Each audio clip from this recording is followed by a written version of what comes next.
Olá, cursistas! Então, nós estamos aí, né, bem próximos à ao nosso dia de prova para esse concurso aí de professores do estado do Paraná. E hoje nós vamos fazer aquela retomada geral de todos esses conteúdos aí referentes ao edital, todos os conteúdos relacionados à nossa legislação.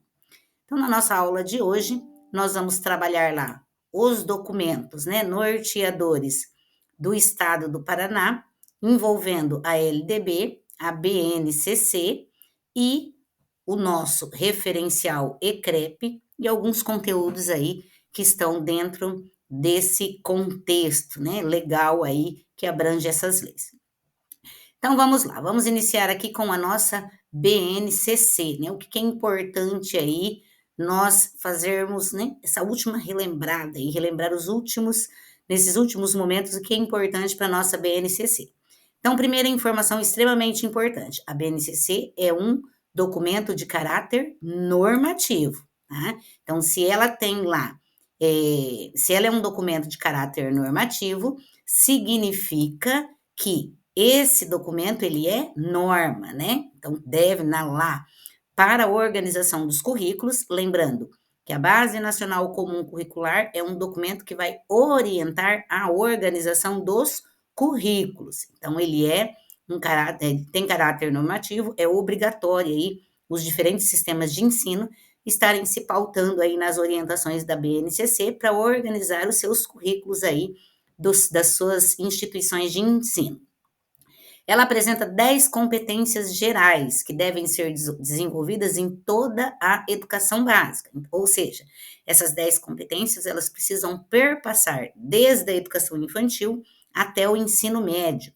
Quais seriam essas competências? Então, nós temos lá conhecimento, pensamento científico, crítico e criativo, repertório cultural, comunicação, cultura digital, trabalho e projeto de vida, argumentação, autoconhecimento e autocuidado, empatia e cooperação e responsabilidade e cidadania, tá? Então, aqui são essas competências, vale a pena aí vocês gravarem, né? Darem uma boa olhada nessas 10 competências, que elas são bastante alvo aí de questões de provas. O nosso referencial, né? O que significa esse documento lá? O referencial curricular do Estado do Paraná. Ele vai seguir a mesma estrutura da BNCC. Por quê? Porque a BNCC ele tem lá, é uma legislação federal, né? E o referencial é uma legislação estadual. Então, ele deve seguir a mesma estrutura da BNCC. Portanto, ele vai trazer a realidade paranaense sobre o quê? Sobre os princípios e direitos basilares do currículo do Estado. Ou seja, seu principal objetivo é organizar aí o currículo do Estado paranaense. Quais são os princípios, quais são os direitos basilares aí desse currículo do Estado? Ele vai fazer uma reflexão sobre a transição entre as etapas, ou seja, da educação infantil para o ensino fundamental, anos iniciais, e do ensino fundamental, anos iniciais para o ensino fundamental, anos finais, e do ensino fundamental para o ensino médio. E traz a avaliação como um momento da aprendizagem. Quais são os princípios orientadores do nosso referencial curricular do Estado do Paraná? A educação como direito inalienável de todos os cidadãos. Então, se a educação é um direito público subjetivo, né, ela é um direito de todos os cidadãos. A prática fundamentada na realidade dos sujeitos da escola considera a realidade também do estudante. A igualdade e a equidade, o compromisso com a formação integral, a valorização da diversidade, a educação inclusiva, a ressignificação dos tempos e dos espaços escolares, o cuidado com a transição entre as etapas, tá? Então, o referencial aí, ele traz como que deve acontecer essa transição entre as etapas e a avaliação. Então, esses aqui são os princípios do nosso referencial curricular do Estado do Paraná. E o nosso CREP, que é o Currículo da Rede Estadual Paranaense. Então, aqui, o Estado do Paraná, ele organiza o currículo da rede estadual, tá? Então, somente para a rede estadual, não vale para a rede municipal, né? A rede municipal e a rede particular não têm a obrigatoriedade de seguir esse currículo, porém, o Estado entende que, né? Se eles quiserem utilizar, pode sim se apropriar desse documento e até entende como fortalecimento do currículo, né? Ele vai ser um documento curricular orientador para a construção do quê? Das propostas pedagógicas curriculares, que é aquelas que acontecem dentro da instituição de ensino. Então, lá nas nossas propostas pedagógicas curriculares, elas vão ser orientadas aí de acordo com o CREP. Para qual etapa? Para o ensino fundamental. Qual que é o objetivo do CREP? Fortalecer o apoio didático, traz maior clareza dos conteúdos e dá suporte para o desenvolvimento dos objetivos de aprendizagem. Ou seja, nós temos uma sequência aqui de documentos, né, norteadores da educação. Então, a gente começa lá com a nossa LDB, que ela vai tratar de como será a organização da educação nos diferentes sistemas de ensino. Então, vai trazer as diretrizes, os princípios da educação. Depois vem a BNCC, que é um documento de caráter normativo, que vai tratar da organização, da elaboração dos currículos dos diferentes sistemas de ensino. Depois nós temos o nosso referencial curricular do Estado do Paraná, que ele vai trazer a realidade paranaense, né, sobre alguns princípios e tem o objetivo de orientar a organização do currículo do Estado do Paraná. E por fim, né, é organizado um currículo da rede estadual paranaense para o ensino fundamental e esse documento ele vai servir de orientação para a construção da proposta pedagógica curricular. Então, é uma sequência de documentos aí, até que a escola consiga consolidar qual seria a sua proposta curricular aí dos diferentes componentes. E o nosso CREP, ele traz aí uma estrutura de um código, né, para desenvolver tanto as competências como as habilidades. E eu trouxe aqui primeiro, né, o que significa algumas letras, já coloco um exemplo para vocês. Então, toda vez que aparecer a letrinha S é sem modificação, C, contextualização, A, aprofundamento, D, desdobramento e N, novo objetivo. Vamos entender isso aqui em um código, tá? Então, aqui nós temos um código de aprendizagem, né, de um objetivo de aprendizagem, e ele é separado aqui, ó, por diversas outras pequenas partes para entender o que significa esse objetivo de aprendizagem. Então, primeiro aqui, PR, né, significa que isso aqui é do estado do Paraná. Aí nós temos aqui, né, a habilidade da BNCC. Então, dentro dessa habilidade da BNCC, nós entendemos que é do ensino fundamental, EF é do ensino fundamental, 7º ano, do componente de matemática, e ela está aí na 14, né, posição de número 14 em relação a quem? A BNCC. Tá? Aí aqui vem essa estrutura do código em relação às letrinhas. Então, aqui nós temos a letrinha A. O que significa essa letrinha A? Tá? É aprofundamento. É um objetivo de aprendizagem que significa que vai ter aprofundamento em relação à BNCC. Tá? Se fosse sem, se aparecesse a letrinha S, seria sem modificação. Se fosse N, seria um novo objetivo. Aí aqui tem, né? O 7º ano no estado do Paraná e a posição no referencial é de 32. Então, essa posição aqui é da BNCC e essa posição aqui é do referencial. Tá? Então, aqui é uma estrutura do Código Paranaense, né, que aparece lá dentro do nosso CREP. O que a nossa LDB ela vai estar propondo aí em relação à organização da educação? Primeiro, o que é dever da União, o que é dever dos estados, o que são deveres do Distrito Federal e dos municípios. Primeiro, da União, né? A União, ela vai prestar assistência técnica e financeira para os estados, para os municípios e para o Distrito Federal. Então, tanto técnica quanto financeira. Significa que a União, né, ela vai ser aí a responsável pela elaboração aí dos planos nacionais de educação e pelo acompanhamento, né, das avaliação das aprendizagens, né, as avaliações externas. Ela vai estabelecer quais são as competências e diretrizes para as 3 etapas da educação básica, tanto para a educação infantil, como para o ensino fundamental, quanto para o ensino médio.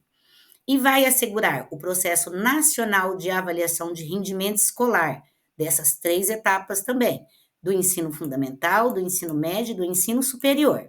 Quando nós colocamos aqui, né, o que é dever da União, dos Estados, do Distrito Federal e dos municípios, vale lembrar que, né, é dever do Estado, por um exemplo, porém, em regime de colaboração, tá? Então, é sempre esses deveres, eles sempre acontecem em regime de colaboração, tá? Então, não é sozinho, a União não vai fazer isso sozinho, é em regime de colaboração, né, que vai prestar assistência. Ela vai estabelecer competências e diretrizes, não é sozinha, é em regime de colaboração. Vai assegurar em regime de colaboração. O que seriam essas avaliações externas, né? Que é de responsabilidade da União. Então, as avaliações, a gente entende que ela pode ser tanto interna quanto externa. A nossa avaliação interna é aquela que acontece dentro da escola. Ela tem o foco na aprendizagem, né? Aquela que é aplicada para o aluno mesmo, interna da instituição de ensino. E deve acontecer sempre de acordo com o planejamento. Tá? Nós temos aí os 3 tipos de avaliação que nós já vamos tratar também deles. A avaliação externa, ela já tem o foco no ensino. Então, enquanto essa daqui o foco é na aprendizagem, a externa é foco no ensino. A interna é chamada de avaliação da aprendizagem. A externa é chamada de avaliação de desempenho ou avaliação de larga escala. Pode aparecer de uma forma ou de outra aí nas questões de prova. Na avaliação interna, considera-se também a recuperação de estudos. E os programas que nós temos dentro do estado do Paraná é o programa Se Liga, Mais Aprendizagem, Aluno Monitor, que são aí programas de recuperação de estudos. A avaliação externa, ela vai apresentar 2 modelos. Ela pode ser amostral ou ela pode ser censitária. Então, a censitária é aquela provinha do INEP, né? Que o INEP aplica para verificar o índice de desenvolvimento da educação básica. Sempre, né? Em cima dos componentes de língua portuguesa e de matemática. Ela visa aí aferir as habilidades e competências que espera-se que tenham sido ensinadas em certo momento da escolarização, ou seja, então lá na avaliação censitária, qual que é o público-alvo dessa avaliação? 5º ano, 9º ano e 3º e 4º do médio, tá? Então lá no 5º ano, as competências e habilidades que se espera para essa etapa de escolarização, elas realmente foram ensinadas? 9º ano, mesma coisa, e ensino médio, mesma coisa. O que cabe aí, o que é dever dos estados, né? Ele vai definir com seus municípios as formas de colaboração do ensino fundamental, tá? Então, vai distribuir aí as responsabilidades e os recursos financeiros para o ensino fundamental. Porém, ele deve oferecer com prioridade o ensino médio. Então, cabe ao Estado assegurar o ensino fundamental e oferecer com prioridade o ensino médio.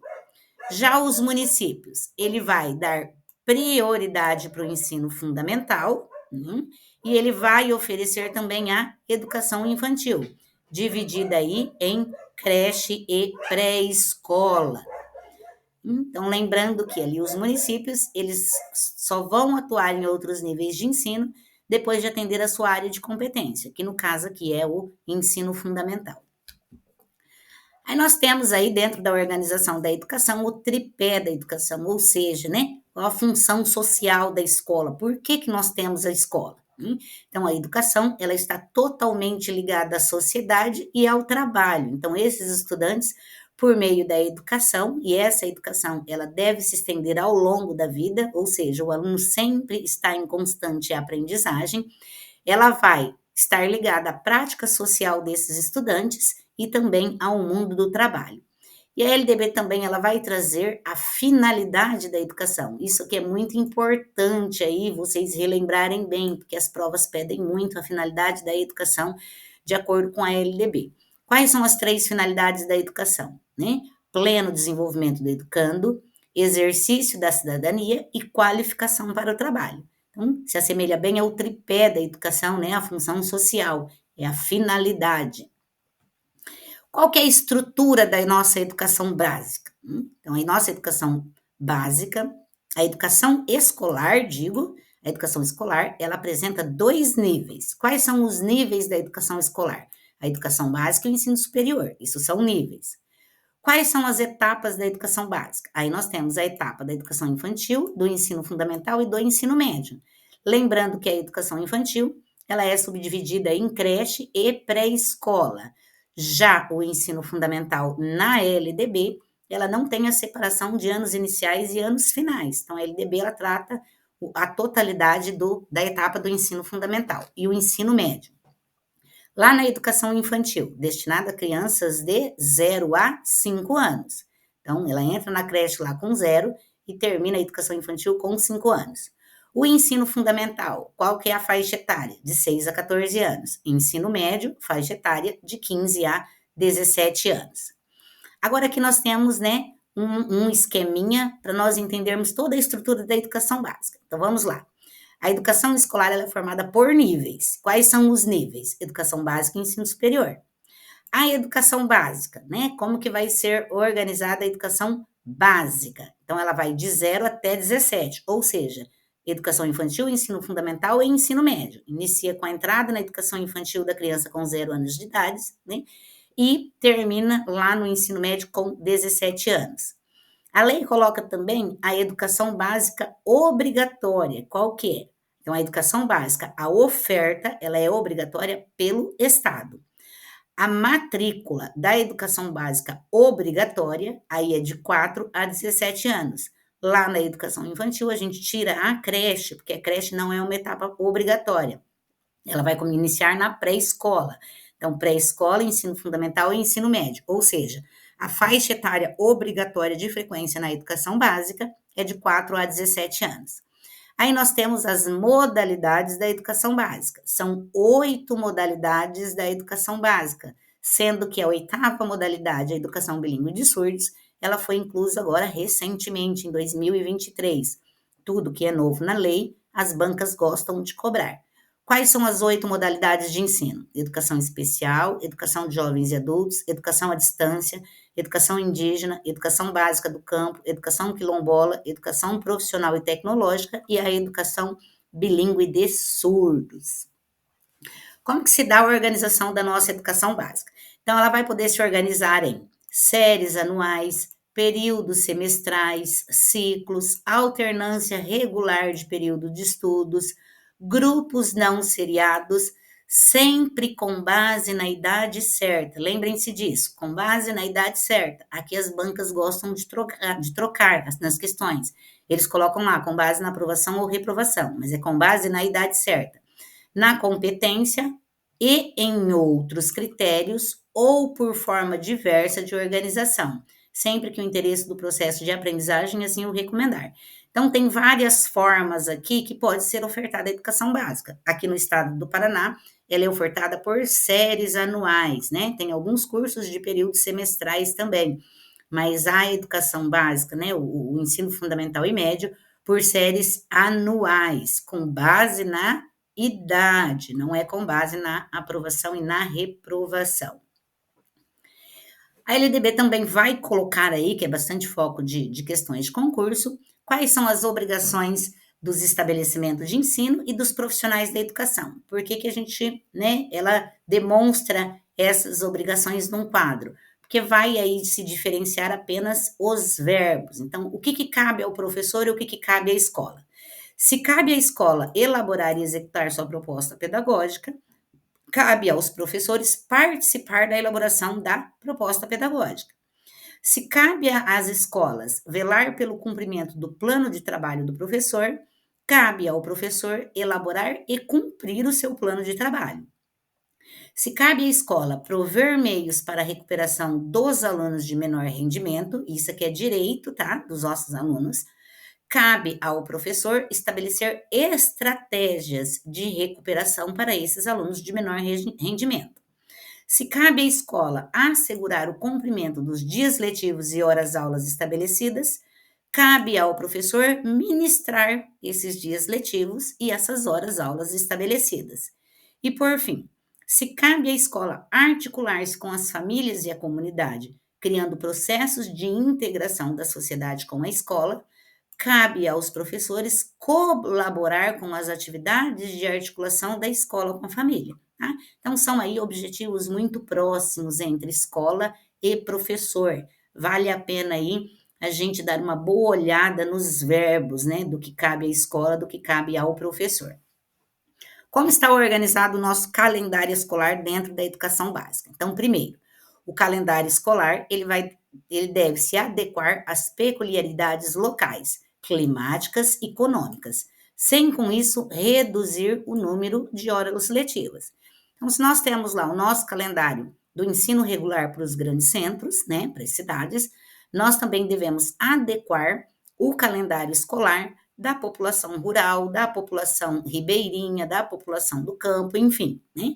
De acordo com as condições climáticas e econômicas, esse calendário ele deve ser adequado a essas populações.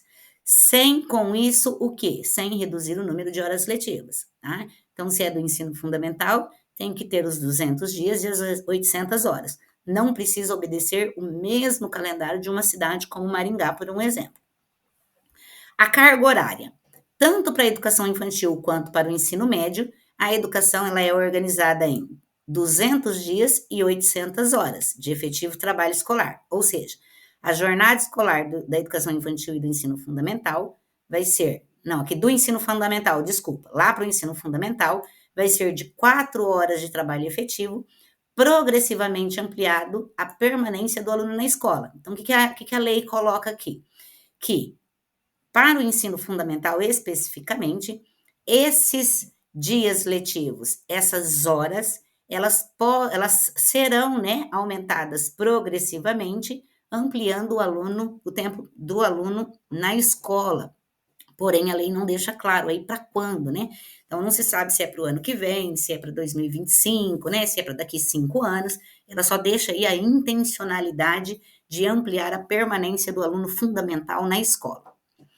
O ensino médio, né? O ensino médio, ele tem aí as alterações da Lei 13.415. Qual seria a carga horária para o ensino médio? Então, vamos lá. Antes de 2022, tinha-se as 800 horas anuais. Por que antes de 2022? Porque lá na Lei 13.415, né, que é alterada a nossa LDB, ele coloca que o ensino médio, a partir de 2 de março de 2017, contando 5 anos, ele teria que ampliar de 800 para 1.400 horas, tá?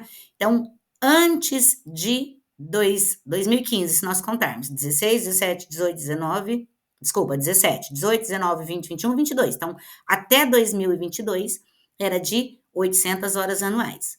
Aí ela coloca que, a partir desses 5 anos, ela deve ter, no mínimo, 1.000 horas anuais. Então, a partir de março de 2022, 1.000 horas anuais, que é o que acontece com o nosso novo ensino médio atual.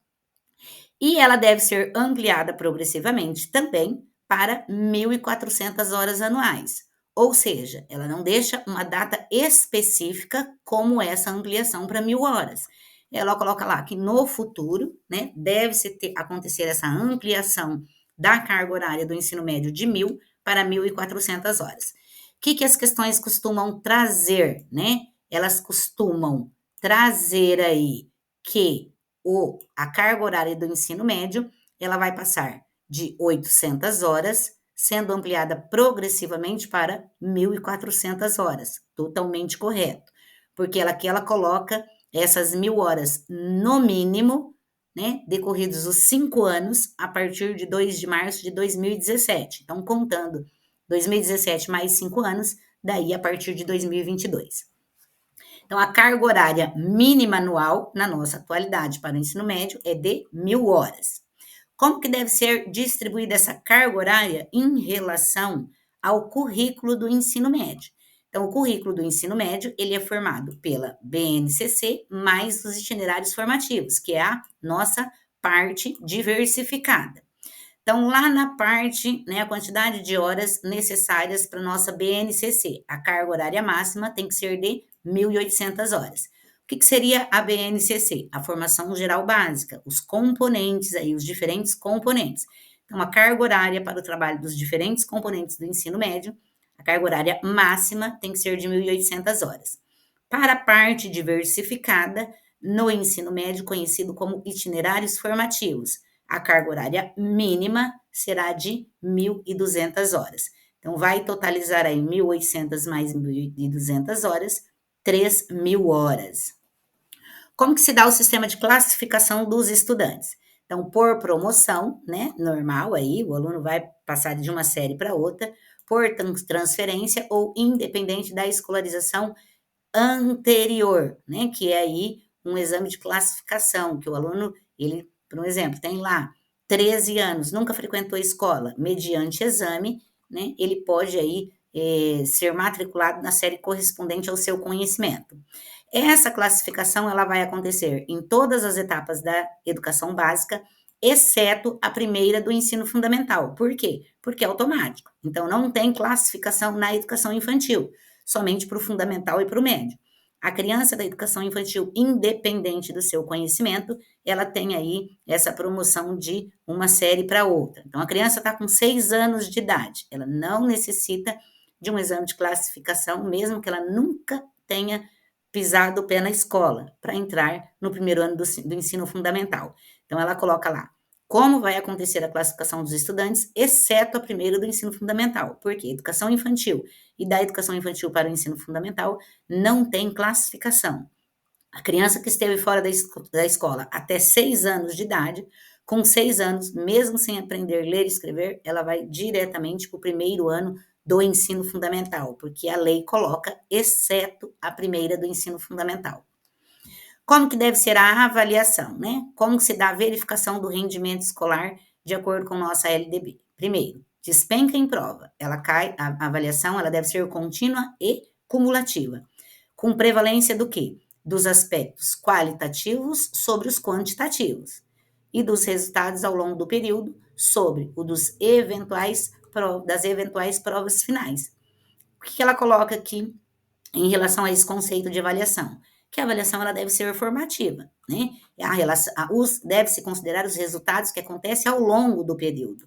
Sobre quais? Sobre aqueles de provas finais, que é mais uma avaliação somativa, né? Ela acontece só lá no final por meio do instrumento prova. Então, ela tem que ter a prevalência dos aspectos qualitativos sobre os quantitativos.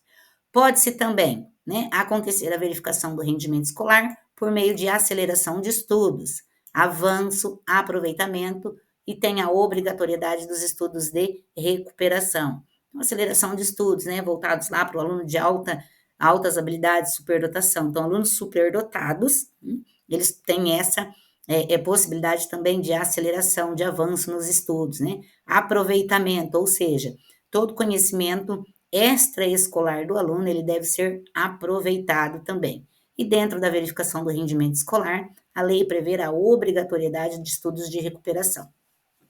Como que acontece o controle de frequência dentro da educação básica? Então, para o ensino médio e para o ensino fundamental, a frequência mínima é de 75%.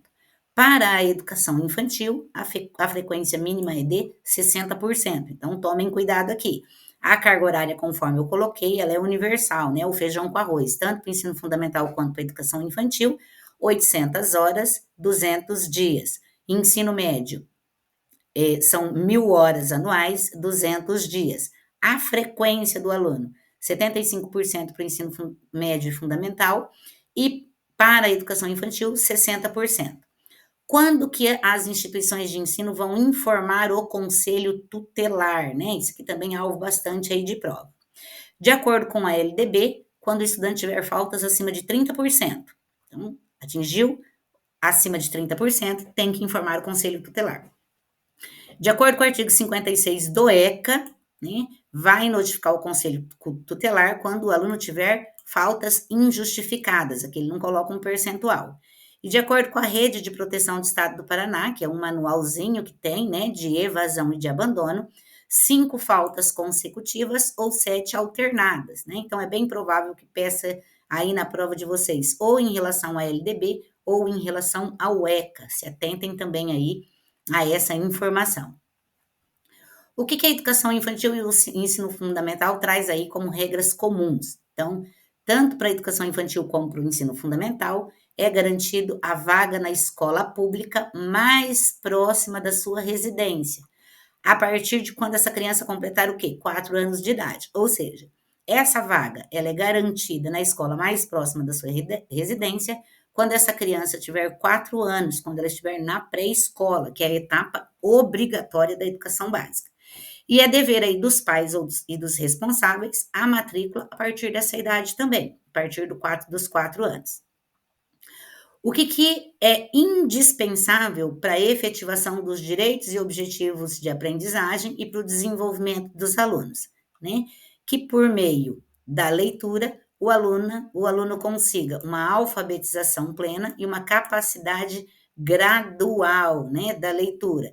Então, por meio da leitura aí, o aluno ele tem que conseguir codificar e decodificar os símbolos da linguagem, ou seja, ele precisa ler, escrever, entender o que leu, o que escreveu e interpretar. Para quê? Para que se consiga aí efetivar os direitos e objetivos de aprendizagem e o desenvolvimento desses estudantes.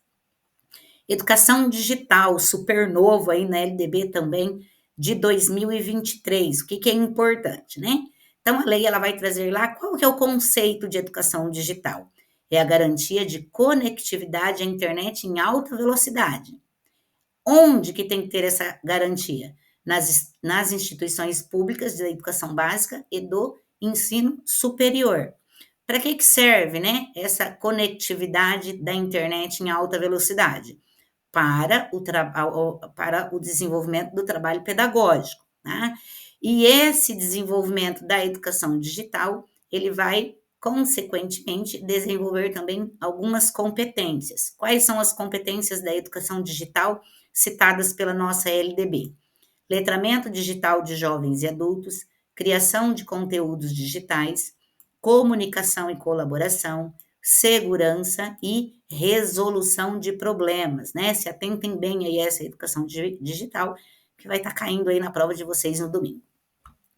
O que a lei coloca como direito aí dos estudantes? O acesso à educação básica obrigatória é direito público subjetivo, ou seja, ele é um direito que o estudante não pode abrir mão. É a mesma coisa que o direito à vida, eu não posso abrir mão do direito à vida.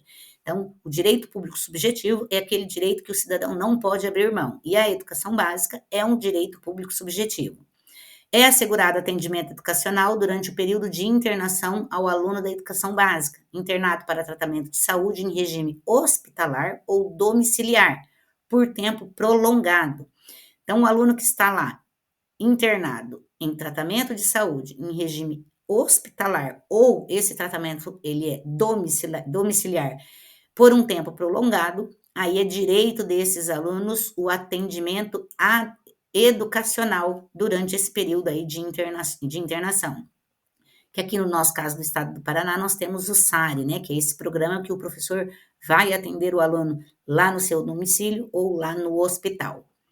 Ao aluno regularmente matriculado em instituição de ensino pública ou privada, de qualquer nível, é assegurado no exercício da liberdade de consciência e de crença. Então, ele tem aí como direito também ser assegurado, né, o seu exercício de liberdade de consciência e de crença. Então, ou seja, aquilo que a fé, né, daquela religião, daquela crença do aluno não permite, né, ele tem esse direito garantido aí na LDB. Por um exemplo, aquele aluno que é adventista e não faz atividades aos sábados, né? Então, ele tem aí todos os seus direitos garantidos de reposição de conteúdo, ou se for de uma avaliação que aconteceu naquele dia, inclusive, né, mediante aí reposição de frequência.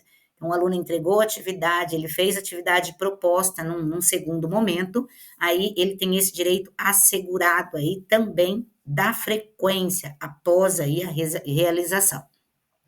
E também é um direito desses alunos a recuperação da aprendizagem. O que significa aí o currículo, né? O currículo da educação infantil, do ensino fundamental e do ensino médio. Como que nós organizamos o currículo para as 3 etapas da educação básica? Nós devemos considerar a base nacional comum, que são os diferentes componentes curriculares, e essa base nacional curricular na base nacional comum, ela deve estar harmonizada com uma parte diversificada, ou seja, ela deve ser complementada aí com uma parte diversificada. E é essa parte diversificada que vai levar aí em consideração as diferentes características dos diferentes sistemas de ensino. A nossa educação infantil, ela é formada por duas etapas, né? A creche, ela é dividida em duas partes. Creche, para crianças de 0 a 3 anos, e pré-escola, crianças de 4 e 5 anos. Como que vai acontecer a avaliação na educação infantil? Mediante acompanhamento e registro, sem o objetivo de promoção. Lembram disso? Lá na educação infantil é sem o objetivo de promoção, mesmo quando essa promoção for, né, para o acesso ao ensino fundamental. Então, retomo mais uma vez, que isso despenca em prova. Na educação infantil, é sem o objetivo de promoção, essa avaliação, né, só para verificar o desenvolvimento. O que a BNCC e o nosso referencial vai trazer aí para essa etapa da educação básica, que é a educação infantil? Então, abrange aí as crianças de 0 a 5 anos. Lá na BNCC e no referencial, ela coloca, né, que a aprendizagem vai acontecer por meio dos eixos norteadores. Quais são esses eixos? Como que a criança aprende na educação infantil? Por meio das interações e das brincadeiras. Quais os campos de experiência da educação infantil? Tá? Então, o eu, o outro e o nós, corpos, gestos e movimentos, traços, sons, cores e formas, escuta, fala, pensamento e imaginação, espaços, tempos, quantidades, relações e transformações. Então, nós temos aqui 5 campos de experiências que vão perpassar todas as faixas etárias da educação infantil, porém, cada um, né, de acordo com a idade. Então, se eu vou trabalhar o campo de experiência, por um exemplo, espaço, tempo, quantidade, relação e transformação. Se é lá para criança, né, de 0 a 1 ano e 6 meses, dependendo de como eu trabalhar a quantidade, essa criança vai compreender ou não, né? Então, não vou pedir para ela relacionar, né, a imagem ao número, uma atividade de quantidades nesse sentido, porque ela não vai conseguir fazer essa relação. Ela perpassa todas as faixas etárias, mas dependendo da complexidade, se isso cair na prova, ela vai estar relacionado a um determinado grupo etário da educação infantil. Aí ela traz lá, né, os direitos de aprendizagem e desenvolvimento e traz os 3 princípios a ser desenvolvidos, que é o ético, político e estético. Coloquei aqui na sequência. Então, quais direitos de aprendizagem relacionado ao ético, né? Então, conhecer e conviver. Eu preciso conhecer e conviver, né, para eu estabelecer um princípio ético. Político, para eu estabelecer um princípio político, eu preciso expressar e participar. Estético, relacionado ao conhecimento, para eu aprender, eu preciso explorar, né, e brincar. A criança aprende aí através da brincadeira. Lembrando que todos esses direitos, eles estão relacionados às interações e às brincadeiras, tá? Todos eles perpassam pelos eixos. Agora, a nossa BNCC, né? A nossa BNCC, ela vai agrupar a criança da educação infantil em 3 faixas etárias: bebê, criança bem pequena e criança pequena. Já o nosso referencial curricular do Estado do Paraná, ela vai, em função da sua organização da educação infantil, aqui nós temos infantil 1, infantil 2, infantil 3, infantil 4, infantil 5, ela vai subdividir esse agrupamento da BNCC para 6, tá? Em vez de 3, no referencial vai ter 6 faixas etárias. Então, o que a criança considera como bebê, o referencial também considera como bebê, a criança de 0 até ela completar 1 ano.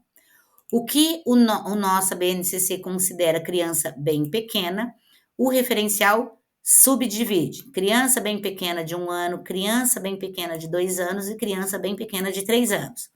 O que a nossa BNCC considera de crianças pequenas, o nosso referencial subdivide, coloca crianças pequenas de 4 anos e crianças pequenas de 5 anos.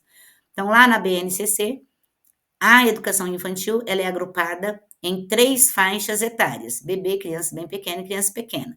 O referencial, ele agrupa as crianças da educação infantil em 6 faixas etárias: bebês, crianças bem pequenas de 1 ano, crianças bem pequenas de 2 anos, crianças bem pequenas de 3 anos, crianças pequenas de 4 e crianças pequenas de 5. A tendência é isso, tá? Porque as provas pedem também. Como que está a organização do ensino fundamental? Então, o ensino fundamental ele tem uma duração de 9 anos. Qual que é a faixa etária do ensino fundamental? Desde o quinto até o 9 anos, até o 9º ano, de 6 a 14 anos de idade. Qual que é o objetivo do nosso ensino fundamental? Formação básica do cidadão, né? Então, aqui está o objetivo da etapa do ensino fundamental. Ele vai ser ministrado em língua portuguesa, né, que é a nossa língua nacional. E as comunidades indígenas vai ser ministrado o ensino fundamental em língua portuguesa e vai considerar também a sua língua materna, considerando, né, no currículo do ensino fundamental das comunidades indígenas os processos próprios de aprendizagem, né, dessa comunidade. O ensino fundamental ele vai acontecer de forma presencial e vai ser admitido o ensino à distância em algumas situações. Quais situações são essas? Complementação da aprendizagem, tá? Então fora lá da carga horária presencial, ou em situações emergenciais, que foi o caso da pandemia aí que nós tivemos há um tempo atrás, tá? Então, em caso de situações emergenciais, é admitido também o ensino à distância, porém, né, deixa claro aí que ele é presencial, somente nesses 2 casos que pode acontecer à distância. Para o currículo do ensino fundamental, vai ter que incluir, né? Então, lá na elaboração do currículo do ensino fundamental, vai ter que incluir mais do que, obrigatoriamente, direito das crianças e dos adolescentes e o estudo dos símbolos nacionais. E esses estudos dos símbolos nacionais, incluídos aí nos temas transversais, ou seja, na parte diversificada do currículo. O que a lei coloca em relação ao ensino religioso? A sua matrícula é facultativa, porém a sua oferta é obrigatória. Ou seja, a instituição de ensino ela é obrigatória a ofertar o ensino religioso, mas a matrícula é facultativa. Então, digamos lá, o pai chega agora, em junho, e fala assim, eu não quero mais que o meu filho frequente o ensino religioso, porque a sua matrícula é facultativa. Não, ele tem que frequentar ainda em 2023. Por quê? Porque essa opção acontece lá na época da matrícula. Então, se ele, na época da matrícula, ele não quiser que o filho frequente as aulas de ensino religioso, aí ele faz essa opção, tá? Para quando iniciar os estudos, o ano letivo, o aluno não frequente as aulas de ensino religioso. Depois da matrícula efetuada, aí ele tem que terminar aquele ano letivo. O ensino religioso ele deve acontecer no mesmo horário das disciplinas normais, não pode ser em período contrário, por um exemplo, né? E ele é destinado somente para a etapa do ensino fundamental, 6º e 7º anos.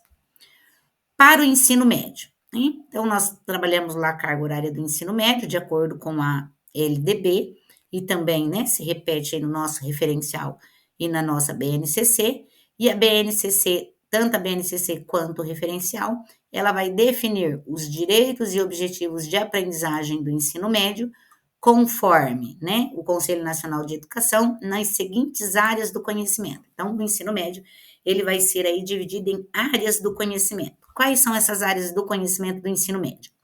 Linguagens e suas tecnologias, matemática e suas tecnologias, ciências da natureza e suas tecnologias e ciências humanas e sociais aplicadas. Vejam bem, o primeiro componente tem suas tecnologias, a segunda área, desculpa. A primeira área do conhecimento tem suas tecnologias, a segunda tem suas tecnologias, a terceira tem suas tecnologias e a última não, tá? Então, as bancas gostam de colocar aqui ciências humanas e sociais aplicadas e suas tecnologias. E a quarta área do conhecimento não tem, tá? Somente a primeira, a segunda, a terceira e a terceira. A última é somente ciências humanas e sociais aplicadas. Lá no currículo do ensino médio, né, ele vai ser composto por uma base nacional comum curricular e pelos itinerários formativos. Então, a parte diversificada do ensino médio, ela é conhecida por itinerários formativos. Como que vai ser organizado esses itinerários formativos? Por diferentes arranjos curriculares, de acordo com o contexto local e a possibilidade de cada sistema de ensino. Então, quais seriam os itinerários formativos do ensino médio? Vejam bem, ó. Ele repete as 4 áreas do conhecimento e acrescenta mais uma, que é a formação técnica profissional. Então, vamos voltar aqui, ó. Quais são as áreas do conhecimento do ensino médio?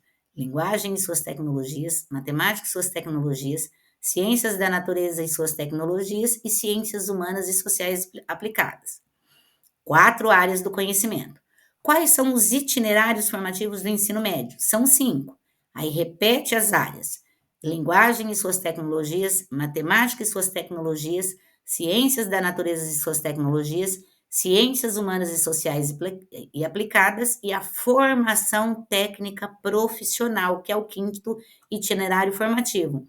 Para quem que serve o quinto itinerário formativo? Para a educação profissional. Tá? Então, o quinto itinerário formativo, ele é específico da nossa educação profissional.